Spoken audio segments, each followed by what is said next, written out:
आज आह्लादित हैं, आतुर हैं।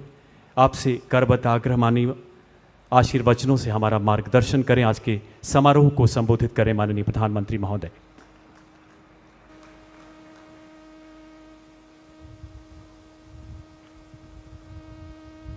छत्तीसगढ़ के गवर्नर श्रीमान विश्वभूषण हरिचंदन जी, मुख्यमंत्री श्रीमान भूपेश बघेल जी, केंद्रीय मंत्रिपरिषद के मेरे सहयोगी भाई नितिन गडकरी जी, मनसुख मांडविया जी, रेणुका सिंह जी, राज्य के उप मुख्यमंत्री श्रीमान टी.एस. सिंहदेव जी, भाई श्री रमन सिंह जी, अन्य महानुभाव, देवी और सज्जनों, छत्तीसगढ़ की विकास यात्रा में आज का दिन बहुत ही महत्वपूर्ण है, बहुत बड़ा है।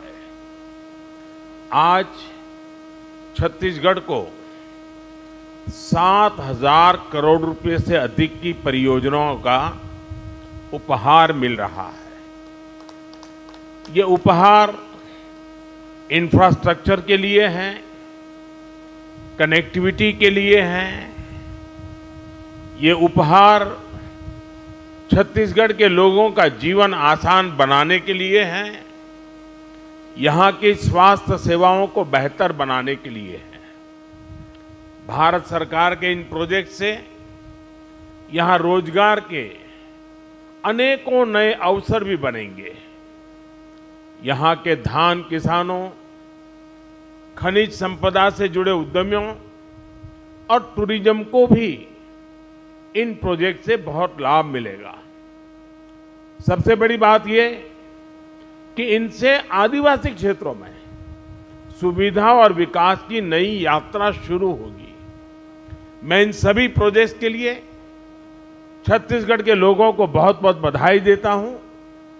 साथियों, भारत में हम सभी का दशकों पुराना अनुभव यही है कि जहां इंफ्रास्ट्रक्चर कमजोर रहा, वहां विकास भी उतनी ही देरी से पहुंचा। इसलिए आज भारत उन क्षेत्रों में अधिक इंफ्रास्ट्रक्चर विकसित कर रहा है जो विकास की दौड़ में पीछे रह गए। इंफ्रास्ट्रक्चर यानी लोगों के जीवन में आसानी, इंफ्रास्ट्रक्चर यानी व्यापार कारोबार में आसानी, इंफ्रास्ट्रक्चर यानी रोजगार के लाखों नए अवसरों का निर्माण और इंफ्रास्ट्रक्चर यानी तेज विकास। आज भारत में किस तरह आधुनिक इंफ्रास्ट्रक्चर विकसित हो रहा है, यहां छत्तीसगढ़ में भी नजर आता है। पिछले 9 वर्षों में छत्तीसगढ़ के हजारों आदिवासी गांवों में प्रधानमंत्री ग्रामीण सड़क योजना के तहत सड़कें पहुंची हैं। भारत सरकार ने यहां करीब 3,500 किलोमीटर लंबी नेशनल हाईवे की परियोजनाएं स्वीकृत की हैं। इसमें से लगभग 3,000 किलोमीटर की परियोजनाएं पूरी भी हो चुकी हैं। इसी कड़ी में आज रायपुर कोड़ेबोड़ और बिलासपुर पथरापाली हाईवे का लोकार्पण हुआ है। रेल हो, रोड हो, टेलीकॉम हो, हर तरह की कनेक्टिविटी के लिए पिछले 9 साल में भारत सरकार ने छत्तीसगढ़ में अभूतपूर्व काम किया है। साथियों, आधुनिक इंफ्रास्ट्रक्चर का एक और बहुत बड़ा लाभ है जिस पर उतनी चर्चा नहीं हो पाती। आधुनिक इंफ्रास्ट्रक्चर का संबंध सामाजिक न्याय से भी है। जो सदियों तक अन्याय और असुविधा झेलते रहे, उन तक भारत सरकार आज ये आधुनिक सुविधाएं पहुंचा रही है। गरीब, दलित, पिछड़े, आदिवासी, इनकी बस्तियों को आज ये सड़कें, ये रेल लाइनें जोड़ रही हैं। इन दुर्गम क्षेत्रों में रहने वाले मरीजों को, माताओं बहनों को आज अस्पताल पहुंचने में सुविधा हो रही है। यहाँ के किसानों, यहाँ के मजदूरों को इससे सीधा लाभ हो रहा है। इसका एक और उदाहरण मोबाइल कनेक्टिविटी भी है। 9 साल पहले छत्तीसगढ़ के 20% से ज्यादा गांवों में किसी तरह की मोबाइल कनेक्टिविटी नहीं थी। आज ये घटकर लगभग 6% रह गई है। इनमें से अधिकतर जनजातीय गांव है, नक्सल हिंसा से प्रभावित गांव है। इन गांवों को भी अच्छी 4G कनेक्टिविटी मिले, इसके लिए भारत सरकार 700 से अधिक मोबाइल टावर लगवा रही है। इनमें से करीब 300 टावर काम करना शुरू कर चुके हैं। जिन आदिवासी गांवों में पहुंचते ही पहले मोबाइल सन्नाटे में आ जाते थे, आज उन्हीं गांवों में मोबाइल की रिंगटोन बज रही है। मोबाइल कनेक्टिविटी पहुंचने से कितने ही कामों में अब गांव के लोगों को मदद मिल रही है। और यही तो सामाजिक न्याय है, और यही तो सबका साथ सबका विकास है। साथियों, आज छत्तीसगढ़ 2 इकोनॉमिक कॉरिडोर से जुड़ रहा है। रायपुर धनबाद इकोनॉमिक कॉरिडोर और रायपुर विशाखापट्टनम इकोनॉमिक कॉरिडोर इस पूरे क्षेत्र का भाग्य बदलने वाले हैं। ये आर्थिक गलियारे उन आकांक्षी जिलों से होकर गुजर रहे हैं जिन्हें कभी पिछड़ा कहा जाता था, जहां कभी हिंसा और अराजकता हावी थी।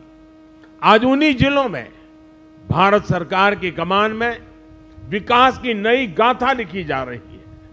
आज जिस रायपुर विशाखापट्टनम इकोनॉमिक कॉरिडोर पर काम शुरू हुआ है, वो इस क्षेत्र की एक नई लाइफलाइन बनने वाली है। इस कॉरिडोर से रायपुर और विशाखापट्टनम के बीच का सफर आधा हो जाएगा। 6 लेन की ये सड़क धमतरी की धान बेल्ट, कांकेर की बॉक्साइट बेल्ट और कोड़ा गांव के हस्तशिल्प की समृद्धि को देश के अन्य हिस्सों में जोड़ने का प्रमुख मार्ग बनेगी। और मुझे इसकी एक और खास बात बहुत अच्छी लगी। ये सड़क वन्य जीव क्षेत्र से गुजरेगी, इसलिए इसमें वन्य जीवों की सहूलियत के लिए टनल और एनिमल पासेस भी बनाए जाएंगे। दिल्ली राजहरा से जगदलपुर रेल लाइन हो, अंतागढ़ से रायपुर के लिए सीधी ट्रेन सेवा हो, इससे भी यहां के दूर सुदूर के क्षेत्रों में आना जाना और आसान हो जाएगा। साथियों, भारत सरकार का कमिटमेंट है कि जहां प्राकृतिक संपदा है वहीं नए अवसर बने, वहीं ज्यादा से ज्यादा उद्योग लगे। इस दिशा में भारत सरकार ने जो प्रयास बीते 9 वर्षों में किए हैं, उनसे छत्तीसगढ़ में औद्योगिकरण को नई ऊर्जा मिली है। भारत सरकार की नीतियों से छत्तीसगढ़ के पास राजस्व के रूप में अधिक पैसा भी पहुंचा है। विशेषकर माइंस और मिनरल एक्ट बदले जाने के बाद छत्तीसगढ़ को रॉयल्टी के रूप में कहीं अधिक पैसा मिलने लगा है। 2014 से पहले के 4 वर्षों में छत्तीसगढ़ को 1300 करोड़ रुपए रॉयल्टी के तौर पर मिले थे, जबकि 2015-16 से 2020-21 के बीच छत्तीसगढ़ को लगभग 2800 करोड़ 2800 करोड़ रुपए रॉयल्टी के रूप में मिले हैं। डिस्ट्रिक्ट मिनरल फंड की राशि बढ़ने से उन जिलों में विकास का काम तेज हुआ है जहां खनिज संपदा है। बच्चों के लिए स्कूल हो, पुस्तकालय हो, सड़कें हो, पानी की व्यवस्था हो, ऐसे कितने ही कामों में अब डिस्ट्रिक्ट मिनरल फंड का पैसा खर्च हो रहा है। साथियों, केंद्र सरकार के एक और प्रयास का छत्तीसगढ़ को बहुत लाभ हुआ है। भारत सरकार के प्रयासों से छत्तीसगढ़ में 1,60,00,000 से ज्यादा जनधन बैंक खाते खोले गए हैं। आज इन बैंक खातों में 6,000 करोड़ रुपए से अधिक जमा है। ये उन गरीब परिजनों, उनके परिवारजनों, किसानों, श्रमिकों का पैसा है जो पहले यहां वहां अपने पैसा रखने के लिए मजबूर थे। आज इन जनधन खातों की वजह से गरीबों को सरकार से सीधी मदद मिल पा रही है। छत्तीसगढ़ के युवाओं को रोजगार मिले, वो स्वरोजगार करना चाहे तो दिक्कत ना हो, इसके लिए भी भारत सरकार निरंतर काम कर रही है। मुद्रा योजना के तहत 40,000 करोड़ रुपए से अधिक की मदद छत्तीसगढ़ के युवाओं को दी गई है। ये पैसे भी बिना गारंटी को दिए गए हैं। इस मदद से बड़ी संख्या में छत्तीसगढ़ के गांवों में हमारे आदिवासी युवक युवतियों ने, गरीब परिवार के युवाओं ने अपना कुछ काम शुरू किया है। भारत सरकार ने कोरोना काल में देश के छोटे उद्योगों को मदद देने के लिए भी लाखों करोड़ रुपए की एक विशेष योजना चलाई है। इस योजना के तहत छत्तीसगढ़ के करीब 2 लाख उद्यमों को लगभग 5,000 करोड़ रुपए की मदद मिली है। साथियों, हमारे देश में पहले कभी किसी सरकार ने हमारे रेहड़ी पटरी वालों की, ठेले वालों की सुध नहीं ली। इनमें से ज्यादातर लोग गांवों से ही तो जाकर शहरों में ये काम करते हैं। हर रेहड़ी पटरी और ठेले वाले को भारत सरकार अपना साथी समझती है। इसलिए हमने पहली बार उनके लिए पीएम स्वनिधि योजना बनाई। बिना गारंटी के उन्हें ऋण दिया। छत्तीसगढ़ में इसके भी 60,000 से ज्यादा लाभार्थी है। गांवों में मनरेगा के तहत भी पर्याप्त रोजगार मिले, इसके लिए भी छत्तीसगढ़ को 25,000 करोड़ रुपए से ज्यादा भारत सरकार ने दिए हैं। भारत सरकार का ये पैसा गांवों में श्रमिकों की जेब में पहुंचा है। साथियों, थोड़ी देर पहले यहां 75 लाख लाभार्थियों को आयुष्मान कार्ड दिए जाने की शुरुआत हुई है।